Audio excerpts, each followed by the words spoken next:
Hello everyone, and welcome back to Starflight Creations, my Flosstube, where I talk about my stitching.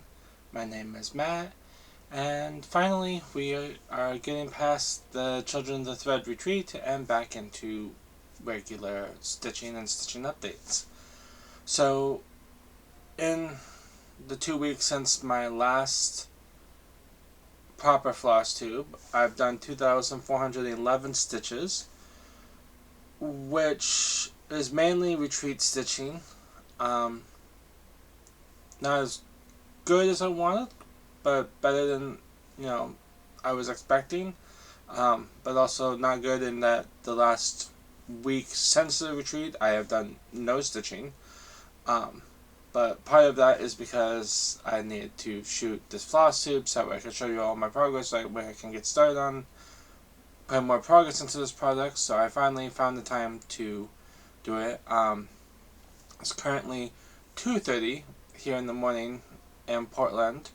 I am not a morning person, but I have been having to cover a shift at work, and so I've been getting home and crashing, and so I got up a little early this morning to decide I'd get this done, so that way I can actually get started on my plans for May.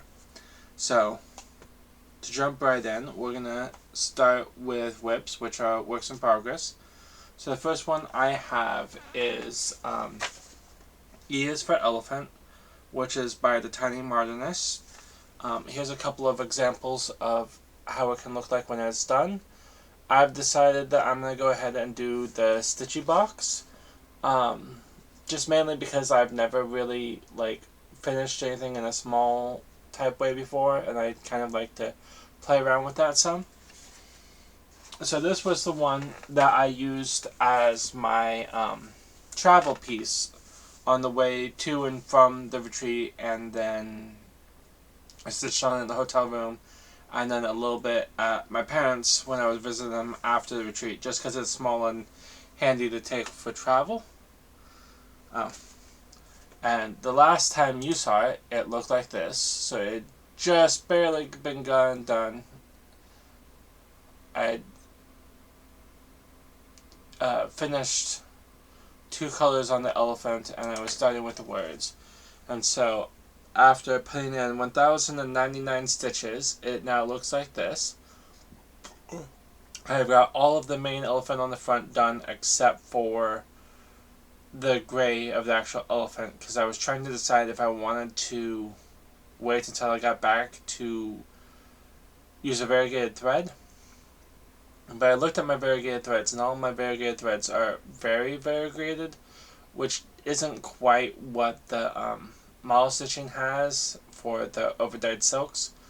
And I believe at this point I've just decided that I'm going to go ahead and use the solid gray color and put that in. But now I've only got about 2 more edges of the border to put in, and then I can put in the other side of the box, which it has 2 different little designs that you can have. One of a little small elephant and a flower, and one of a balloon and a flower. And I've just decided I'm going to do 4 little tiny elephants with the flowers. So that is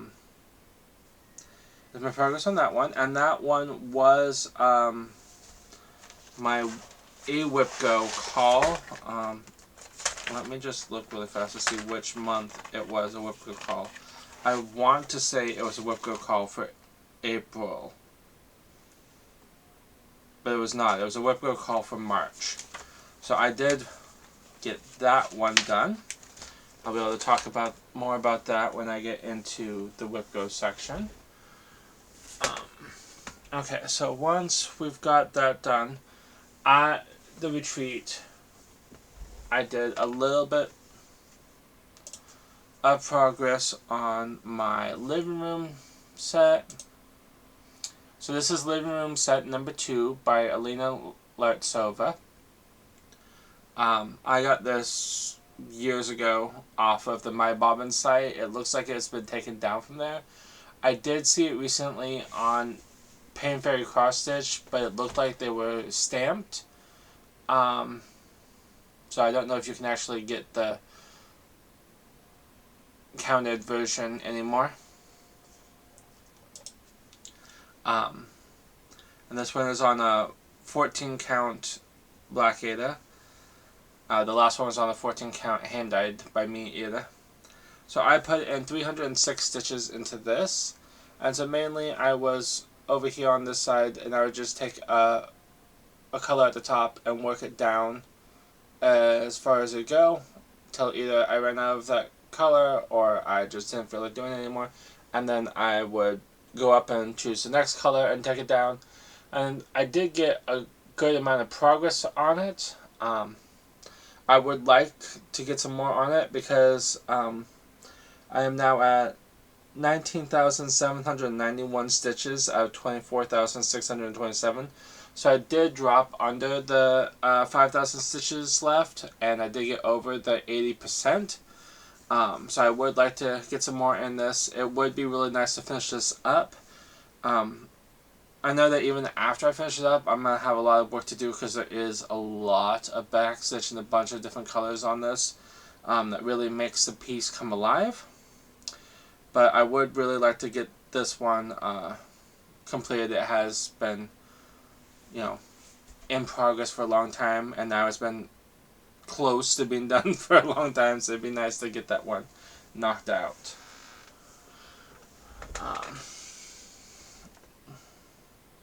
So then, of course, the next one that I worked on was my piece for Whip into Shape, which Andrew the Runner Stitcher does, where he challenges you to do so many stitches per mile he runs, or steps, or the time that he runs. So I've been doing miles, and I had, for one brief moment, been caught up. And I was like, oh, I will put in some stitches because I am sure that he will upload a walk while I'm gone, and then I will still be up there. No, while I was at the retreat, he uploaded 3 walks. So I very fastly went from being caught up to not being caught up. But, I mean, in the grand scheme of things, the whole reason I used this one as my weapon's shape was I wanted to get more work done for the retreat, so that way I could show it. Just because the Witchy Stitcher was the designer of the retreat, and a bunch of other people had theirs fully completed.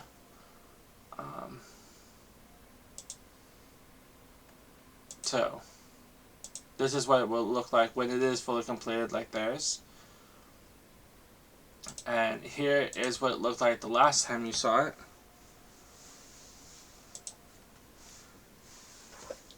And after putting in 120 stitches, here's what it looks like now. So basically, all that I did was I put in the little green outline to his body, and brought in a little bit of the purple thread there at the bottom that's creating the shelf that he's sitting on.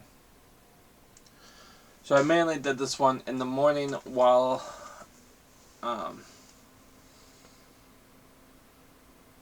was waiting for the options to work on other projects, but it was nice to get a little bit of it done. I am hoping to try and catch up a little bit on that. Trying to decide where exactly that's going to fit into my focus. I think I might just give it a day a week and put in as much as I can and see what I can get caught up on and what I can't. Alright. So then, the first of my new pieces was, of course, the Museum After Midnight SAL that Lola Crow dropped on the 24th, I think, while we were there. So she put out the frame, and this was one of the pieces that I was waiting to work on.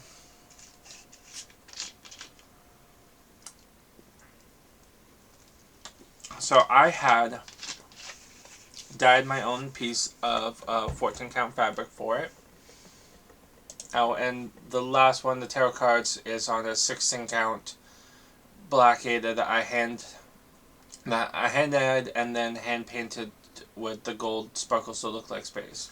So, yeah. But then 14 count Ada I hand dyed.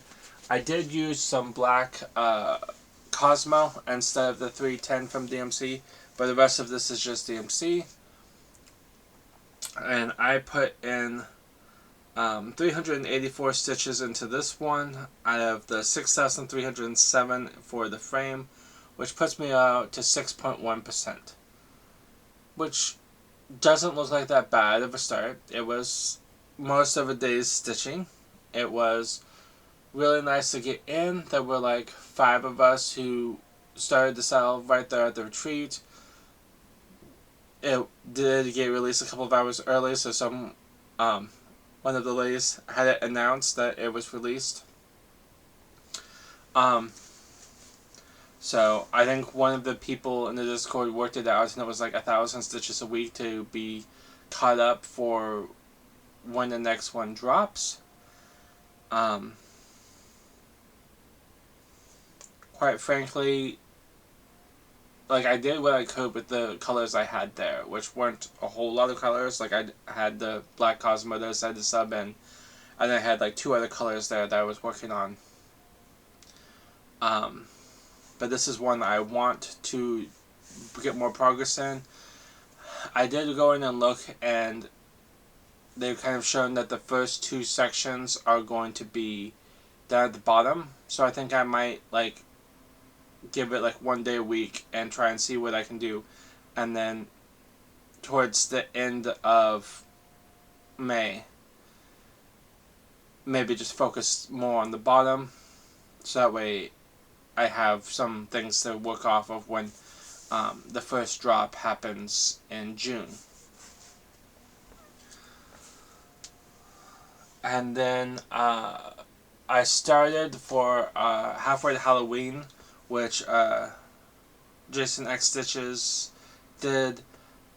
He really loves Halloween. He wanted to bring it up, and since I had a Whipco project that I needed to start that really felt the Halloween vibe, I decided to bring that. And to work on that, which is The Summoner by Autumn Lane.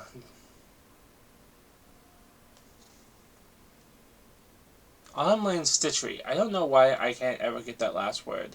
I'm always thinking studios or designs or something. Yeah, Autumn Lane Stitchery. And so my one issue with this was when I got there, I discovered that I had brought no threads at all for it. I brought the fabric, which is a 14 count hand-dyed fabric that I'd picked out for it, but I didn't have any threads. So I had Ghost Boy Needlework kit me up the Cosmos for it. But by the time that I went to work on it, it was after the Museum at Midnight sale had dropped, and I, didn't have a whole lot of extra time after that, so I only managed to get in, oh, come on, stay up, 44 little tiny stitches in there. And after doing all of the black and whatnot on Museum After Midnight, I wanted to jump on something else, so I jumped in on the Lightning. And it was a lot of fun to work on. I really want to get back to this one, get some more put in there, so it's actually a good start. And then the other one, and I don't really have any statistics on that one since it's a paper pattern. But then the last one, the one that I got a good amount of, alright, hold on a second, everything got piled on this one. The one that I had a good amount of stitching to get into was Wandering in Middle Earth, which I had taken it specifically to get a bunch of stitching in. So Wandering in the Middle Earth is a Stitch Your Own Adventure set between The Hobbit and The Lord of the Rings by Stuart Cunningham. I believe that it was the year-long SAL for either 2023 or 2024. And last time you'd seen it, it looked like this. But I hadn't actually worked on this in a really long time because I only had it as a paper pen with lots of drop-in elements. And it was really giving me issues. So I used WinStitch to take all of the drop-in elements, all of the things, and put them over there so that way things that were over other things, I could figure out what I was actually stitching and what I wasn't stitching, and I get everything set up. It took me 17 hours just to put in the top, and made me really appreciate designers who do that, because I still made a lot of mistakes just trying to take it from the PDF and put it into the software. So I had to constantly go back and figure out where I was. But once I got it done, I was able to just take it from there and put it directly into Pattern Keeper, and it worked really great, and so I was able to see where I was and make a lot of progress. So I got 458 stitches into it, and now it looks like this. And so basically, what I did was I came down here, and I added in the little pumpkins and this, and then I finished this off, and then I came up here and put in the flowers, and then just started working my way down. I got my window in there, and then I just started taking other colors in and working them over. So I've almost got it to the edge of this window, which is a page finish. And so I'm at 24.6%, but again, that's only of the top frame. But it was really nice to get a lot of progress into this and see how it's coming. I have decided that when I get done with the summoner, I'm going to use some of that thread, or maybe just take and look at what that thread would have been in DMC and use that for the actual glass of the window. I decided I really like that color and I want to have it in the background as glass. But yeah, so that was really fun and exciting to get back on this, and I really discovered how much I love working on these ones, so that was fun. And it is kind of fun to work on a project that has something else that you've done, where you can look at it and be like, oh, look, that's coming in, look, there, that's a wheelbarrow, now I've added a pumpkin to it, this... When you just start a new project, you've got that new project feel where you're like, oh, I really love this pattern, I really get to work on this. But sometimes it's really nice when you're in the middle of a big project, because then you can be like, look at all this other stuff I've already stitched. So it was fun to get into that. So that was everything that I've stitched so far this month. And so then I put all of my stitches for the month of April, which was 4,051 stitches, so not a bad month. And I put that into the RPG Character Creator Challenge being ran by Michael of Uplift Stitches. And so I got the Acolyte background, which is kind of like a religious background from like a temple or something. And so, as a reminder, I am an elf artificer now with a Acolyte background, which kind of ties into the gear I got last time, because last time I got like a quarterstaff and but one of the things I got was like thieves pick, so it's like kind of gives like this image of like of the story. So it's like, well, were you on the street, training as a thief, and then you got caught, got taken into a temple, and now you're out of the temple and ready to begin your adventures with your party. So that is kind of interesting to see those various things get put together just based off of your stitching. So yeah, so I think that these next 6 months is where you start really getting hit with like the stats. So like your wisdom, your intelligence, your charisma and whatnot. So we'll see how I can do on the stitching there. I'm definitely going to have to get more than the 0 I've gotten this last week. And then in my videos, I showed what we got given in the goodie bags. I showed what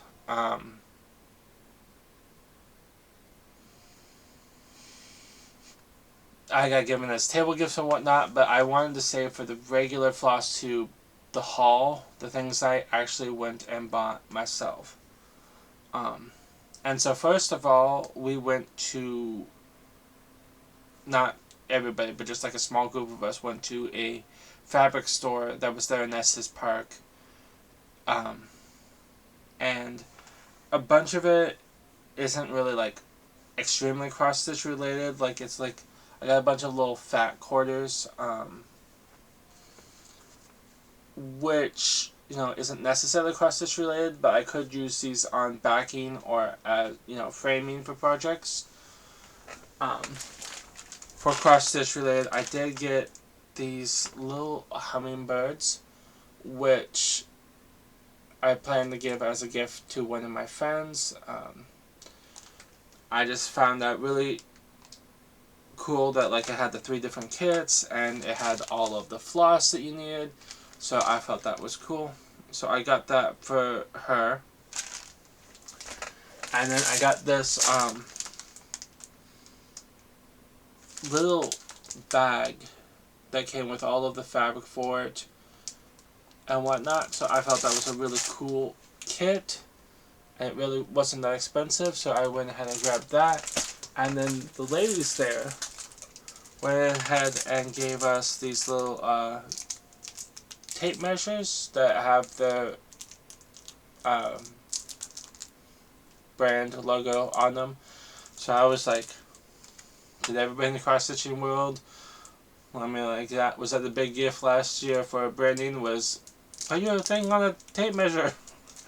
But so we got a couple. So like I got one of these from the Cross Stitch Society, which put on the retreat, and then I got one of these just from a fabric store nearby. So I was like, but you can always use one of these, and you never have one when you want one. So it's nice to get a bunch so you can put them in all of your different bags.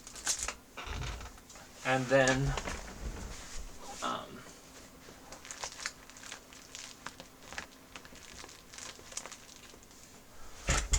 from there was a booth there that Amanda and Sean were running, which was selling either things from the Witchy Stitcher or things from their last retreat. So from the last retreat, I got a retreat mat, which was really nice because it just folds up, but it also had a counting pen and a needle threader, and it had this little collapsible ort holder, which could snap on, so that was really nice. So the main thing that I used this on, and this is going to sound really funny, was a good gauge to see how much space I should be taking up, because like I started with like being the only one at the table, and then more people came until the table was filled up.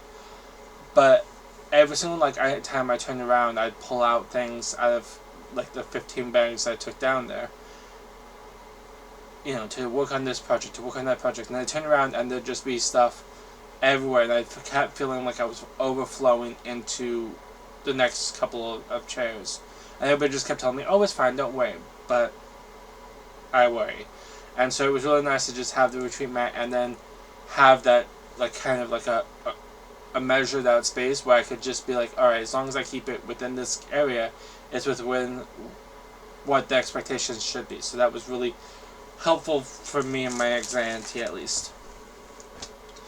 And then from the Witchy Stitcher, I got this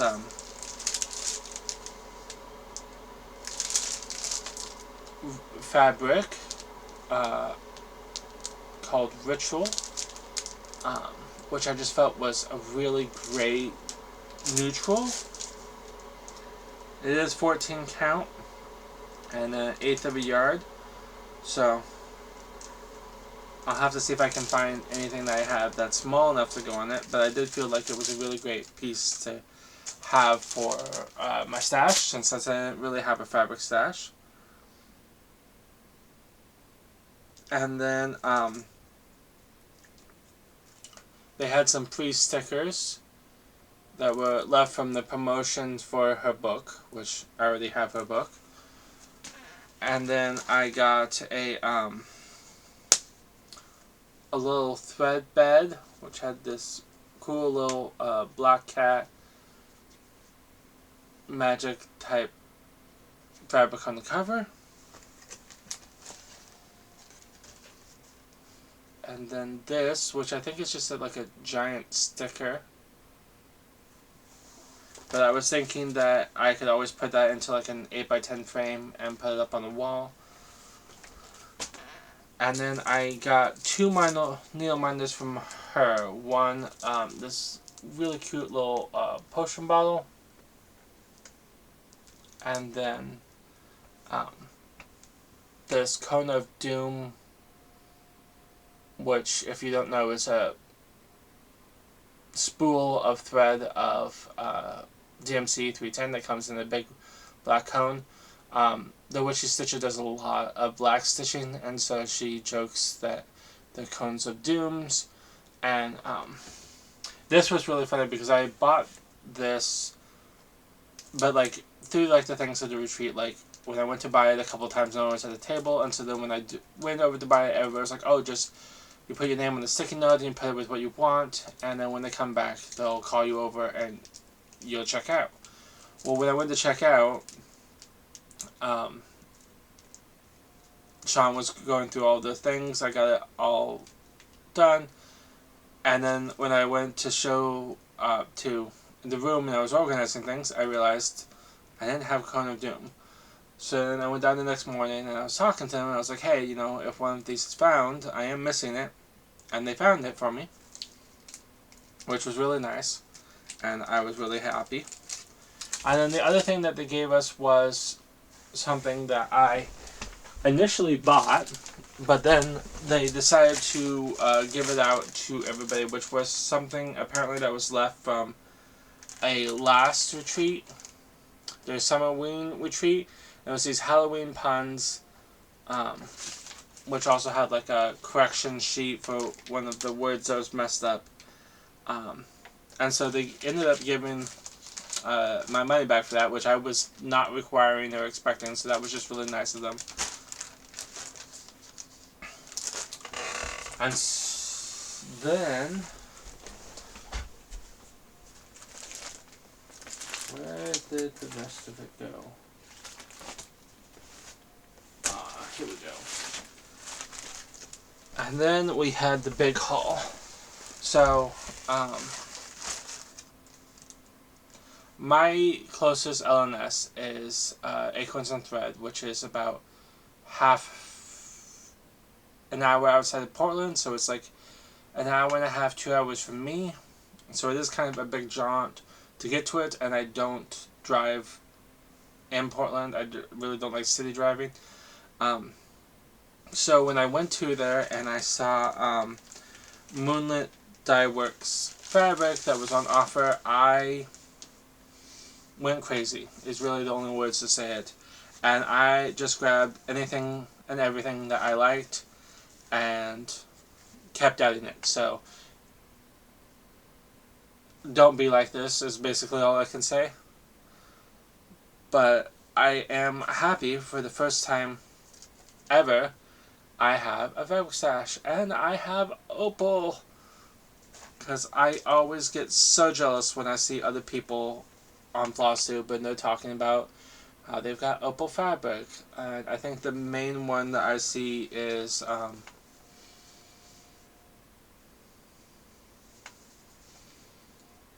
god, now I've completely lost it. Maybe, I know the Sleepy Stitcher does a bunch with opal.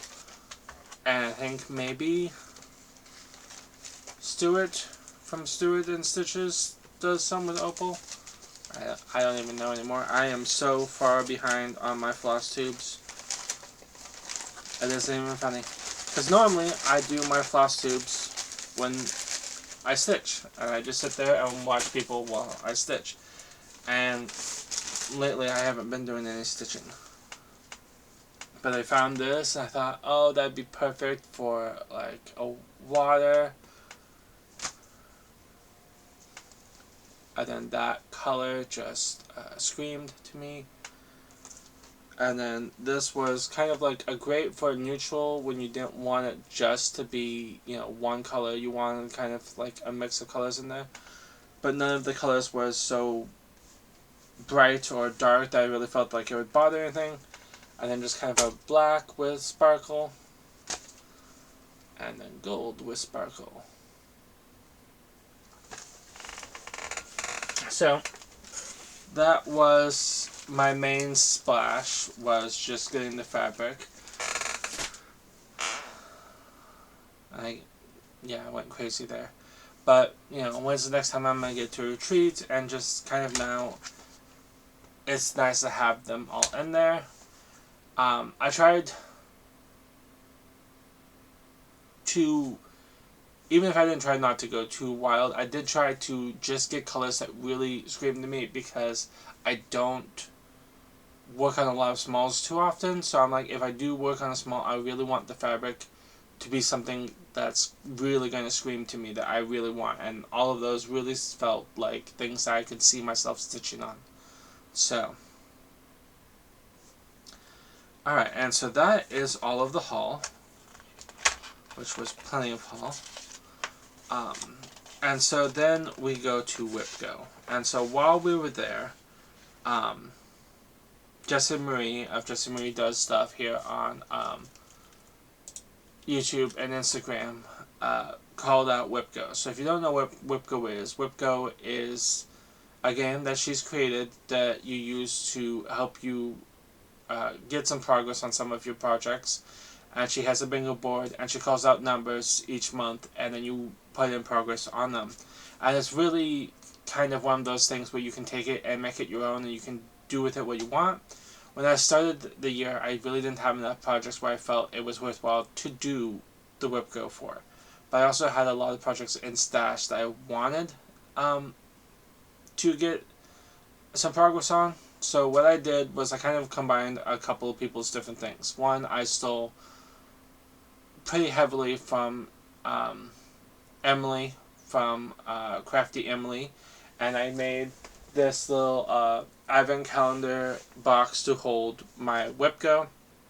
And then I did something that I think I also stole from Jessie Marie, which was a New Start WhipGo.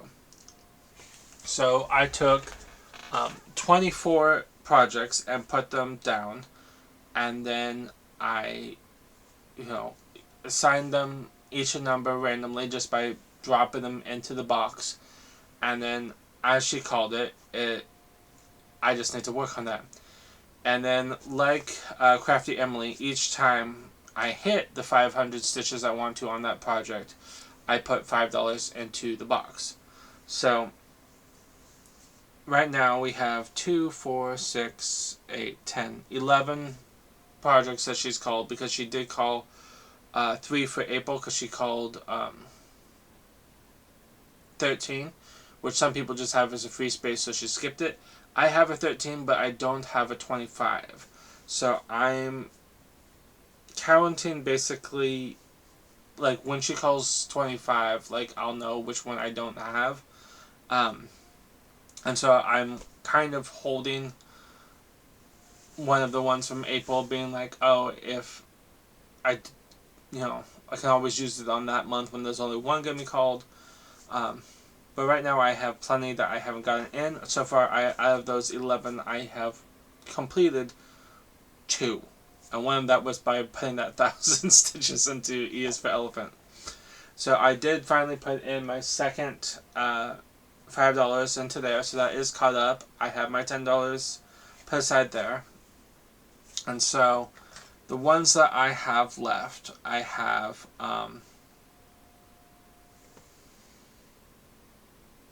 Night and Day, which I haven't started yet. I have Penance, which is started, but I have not got the 500 stitches into it, and that is January's. February's, the Acorns and Threads, I completed my 500 stitches on. And then I have Jungle Walk, which has not been started. For March, I have The Reader and E is for Elephant. E is for Elephant is completed. I have not started The Reader, but I do have that one all kitted up. It will probably be the next one I take with me to work to get some progress on. Then for April, I have The Summoner, Your Goddess, and Stitch's Haven. So I've got a small start on The Summoner. Haven't touched either of the other two, and then May's were just called, which were number 15 and number 18. So number 15 for me is Frankie, which is a kit that I got from Gairon Stitching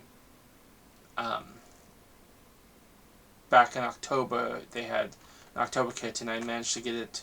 I think I got it like November, December, like where the October thing was done, and they just had a couple of extra kits. So I got that, and Happiness is a Dumbledore quote. Happiness can be found even in the darkest of places, even if you remember to turn on the light. So I have those for May. So we'll see what I can get done. My plans when I came back from the retreat until the 1st of May was to jump on some of those and get them knocked out. That clearly did not happen. So we will see what I can get done. I would like to at least get the ones that have been touched up over 300 so they stop giving me negative points for the RPG challenge creator, but we shall see where they get to.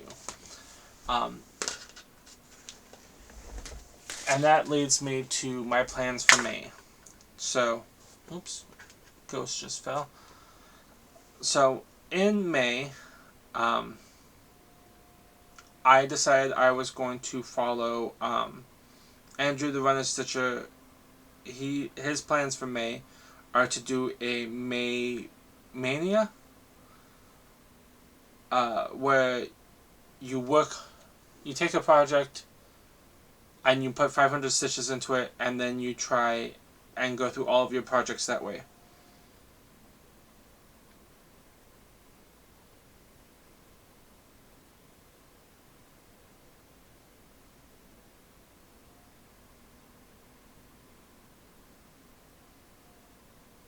Sorry, I was trying to look to see if anybody, on my last actual Flosstube, I had said to drop in there if there was a project that you wanted me to work on, and I'd work on that first. So I was trying to see if anybody had done it, but I did see my friend Natasha put in a bunch of comments on my last video about the thing. And so I will just make one correction. This little 3D Panda Ghost, she said, was from Sunita. And so to answer Natasha's question, how I knew how everybody else's was, is I read the booklets, and then every single time someone dropped off something, I'd write down their name. And I did pretty good, except I had like 2 that I missed out on getting their actual names. Because I saw so many other retreat videos where everybody was like, I have no idea where all of these came from. And I didn't want to be that person, that I still came up with a couple that I didn't know where they came from. And yes, the video was at 6 o'clock in the morning, so that's how the video was so quiet for my the brag table that I did in my last. Okay.